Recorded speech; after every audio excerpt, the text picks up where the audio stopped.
The laughter was already loud when I stepped into the backyard. Golden fairy lights hung from the trees, glinting off the rows of champagne flutes and rented white tablecloths. Everyone was dressed to the nines: tuxedos, silk dresses, patent leather shoes that had never touched dirt. And then there was me. Black jeans. A plain top. No jewelry, no designer bag, no pretending. Before we begin, drop a comment and tell us, what would you do in this situation? Be honest, tell me in the comments below. We read every comment. Let's begin. I stood there for all of 3 seconds before I heard my dad's voice, laced with vodka and venom. "Look who finally decided to show up," he called out from the middle of the party, raising his glass high. The disappointment of the family. Everyone turned. My brother Luke's graduation banner fluttered behind him, his Harvard cap tilted at a smug angle as he laughed and kissed his fiancée's cheek. Mom stood beside him, wearing a dress that probably cost more than I used to make in a month. I should have turned and walked away. But I didn't. I was done running. "I came to say congratulations," I said, keeping my voice even, my expression calm. "Oh, how sweet," my dad said with a mocking smile. "And did you walk here? Or did your bus pass expire again?" The crowd chuckled. I scanned their faces: aunts, uncles, cousins, every one of them sipping drinks I had once poured for them, smiling at jokes I used to cry over. "I didn't come for the drinks," I said. "Just to show my face." "Yeah, and ruin the pictures," Dad muttered. Then louder. "You know what? I'm tired of pretending. You don't belong here, Madison." I froze. He stepped forward, the music fading into the background as he pointed at me like I was dirt under his shoe. "You're just a failure. No degree. No job we can brag about. Not even a boyfriend to pretend there's hope." Someone gasped. "Get out," he barked. "At least one child made us proud tonight." Luke stood taller. Mom smiled, and I walked. I didn't run. I didn't cry. I didn't even look back. But what they didn't know was that just last month, the tech startup I'd built from the ground up, alone, in a rented basement with secondhand equipment, had just been valued at $20 million. And the very people laughing now? They'd be in my inbox begging for help before the week was over. The cold air bit my face as I stepped into the night, but it was warmer than the humiliation still echoing in my ears. "You're just a failure." My father's voice haunted me like it always had. And tonight, on a night that should have been about Luke, he made it clear once again. I wasn't family unless I came with a title, a diploma, or a fiancé. Preferably all three. I walked down the driveway as fireworks lit the sky behind me. Red, gold, white. They celebrated his golden boy, while the black sheep disappeared into the dark like I always did. But I wasn't crying. Not tonight. My phone buzzed in my pocket. A message from Jacob, my CTO, and the only person who knew the truth. "Jacob, investor signed. Wire confirmed. We just crossed $20.7 million valuation. You're officially the youngest female CEO to do it without outside family capital. Congrats, Madison." I stopped walking. For a second, I just stood on the sidewalk, letting the gravity of that moment replace the heaviness in my chest. I read it again. And again. I had done it. And none of them knew. They saw a failure because they never asked what I'd been building while they were mocking me behind wine glasses and hors d'oeuvres. They didn't see the overnight coding marathons. The nights I chose ramen over rent. The 12-hour days, the 20-pitch rejections, the debt. The silence. I climbed into my car, not the rust bucket they probably imagined I drove, but a black electric BMW, leased under my company's name, parked 2 blocks away on purpose. That night, I drove to my penthouse. Not an apartment, a penthouse. Fully paid, top floor, floor-to-ceiling windows, downtown Chicago. The key fob glowed blue as I unlocked the front door. And still, I didn't feel triumphant. Not yet. Because revenge, real, poetic revenge, isn't loud. It's precise. And I was going to give it to them. Starting with a formal invitation to a business networking brunch hosted by none other than their so-called failure. I opened my laptop and began writing the email. From Madison Rivers, CEO, Verge Form Labs. Subject: Exclusive brunch invitation, tech future and family wealth strategy. To Dad, Mom, Luke, Aunt Claire, Uncle Brad. They would show up. I knew they would. Curiosity, greed, regret.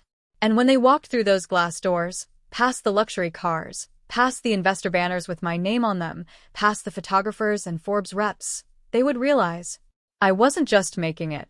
I'd already made it. And they'd missed it all.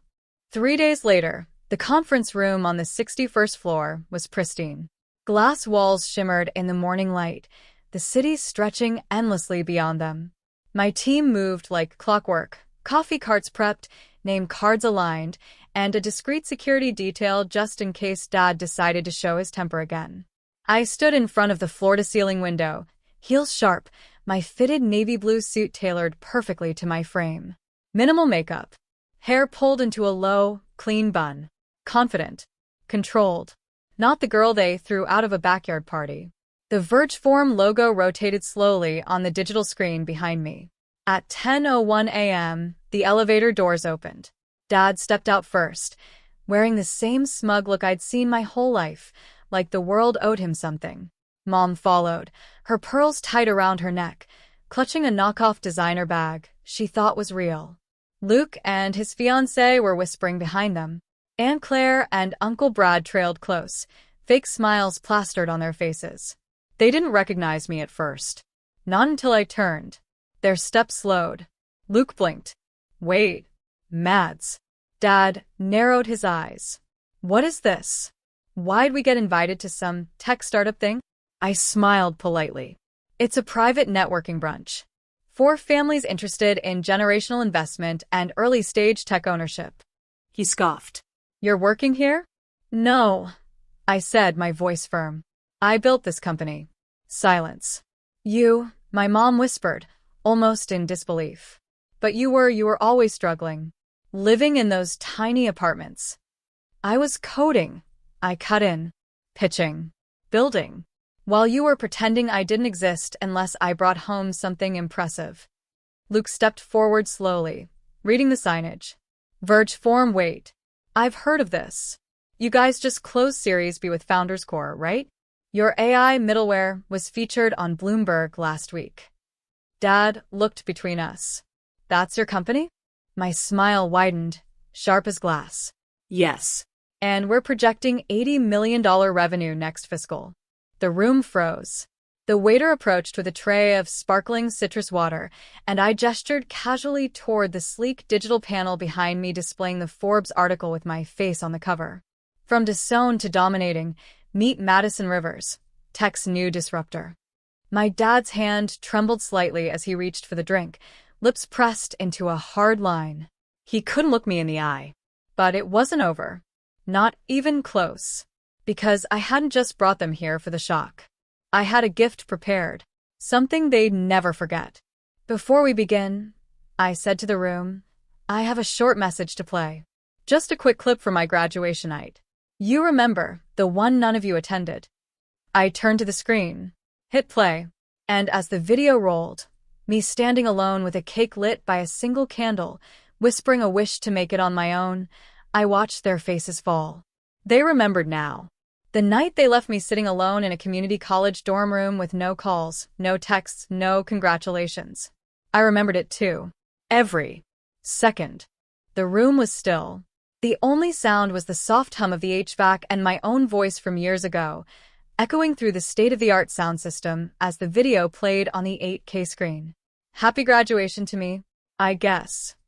The version of me on the screen laughed awkwardly, sitting alone on a thin dorm mattress, a plastic fork in one hand and a cheap grocery store cake in front of her. No balloons. No family. Just silence and the buzz of a dying desk lamp. Then the video cut out. I turned slowly. No one clapped. No one moved. My mom's hands were clasped tightly together in her lap. Her knuckles pale. Luke looked like he wanted to disappear. Even he, the golden boy, hadn't reached out that day. My father was the only one still standing, jaw clenched, hands behind his back like a soldier bracing for war. That's why you brought us here? To make us feel guilty. I didn't answer. I didn't need to. Because this wasn't just about guilt. This was about truth. I brought you here, I said slowly, to give you a chance to finally see me. Not through your pride, not through your standards. Just me. And, my dad said bitterly. And, I continued, to let you know what you threw away. A few of our investors had started filtering into the space, escorted by my team. Men and women in suits shaking hands, exchanging cards.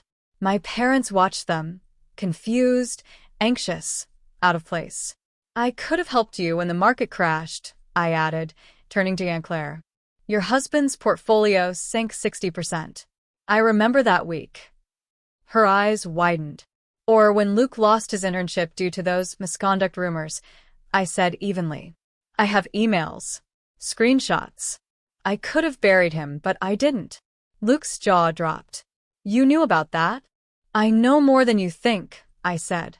And I forgave more than you deserve. The door opened again. Another guest walked in. Then another. I looked down at my iPad. Right on time. My voice softened just enough to sound polite. You'll need to clear out in the next 10 minutes. This room is booked for our investor roundtable. Wait, what? My mom said, standing suddenly. But you invited us. I invited you, I said calmly, to show you what I built, not to keep you here. I walked to the elevator and pressed the button. Unless you're interested in investing, which I doubt. Minimum buy-in is $1 million. Liquid. Dad stepped forward, desperate. Madison, you're being dramatic. No, I replied, looking him square in the eye. I was quiet. I was obedient. I was invisible. Now I'm just done. He looked at me like he didn't recognize me anymore. Good. Because the girl they kicked out 3 nights ago was gone.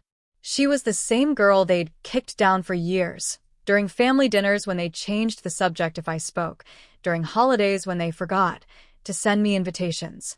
I was that girl once. Now I was the woman they had to beg for a meeting. Luke stepped toward me.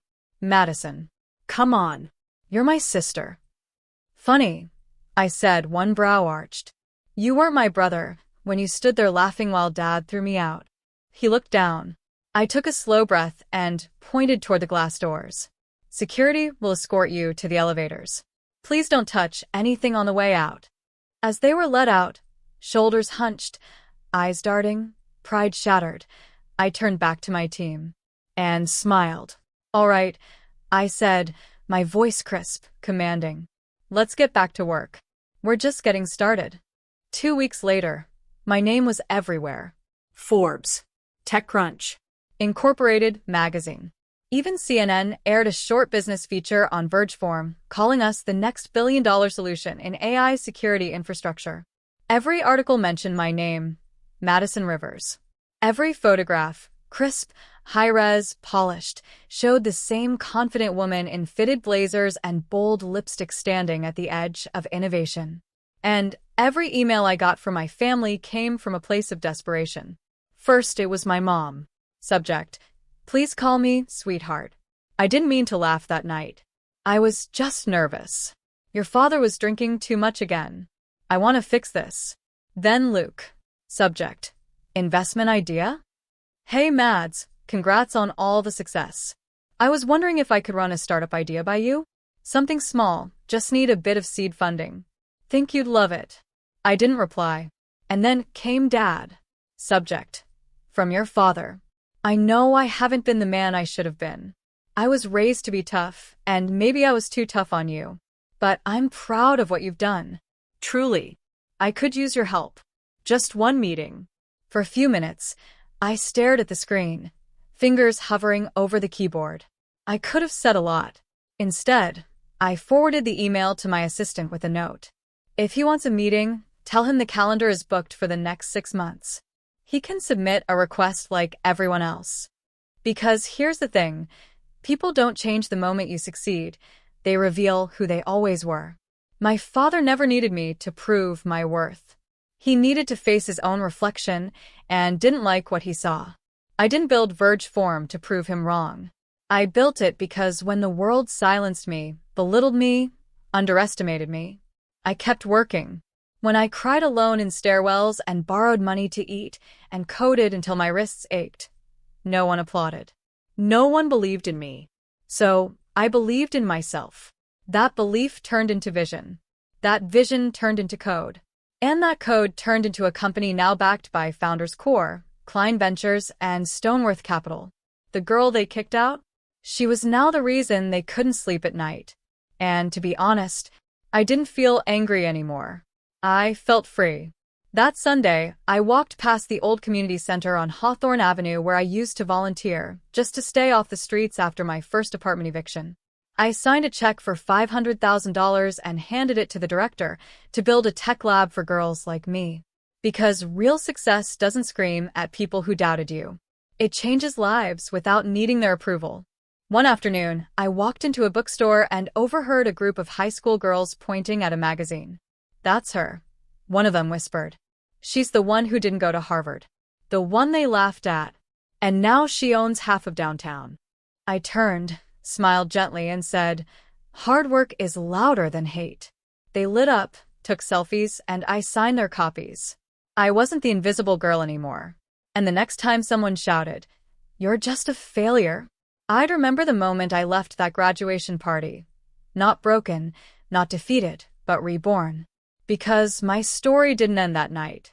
It started there. And it's still being written, on my terms, in my voice. Unapologetically.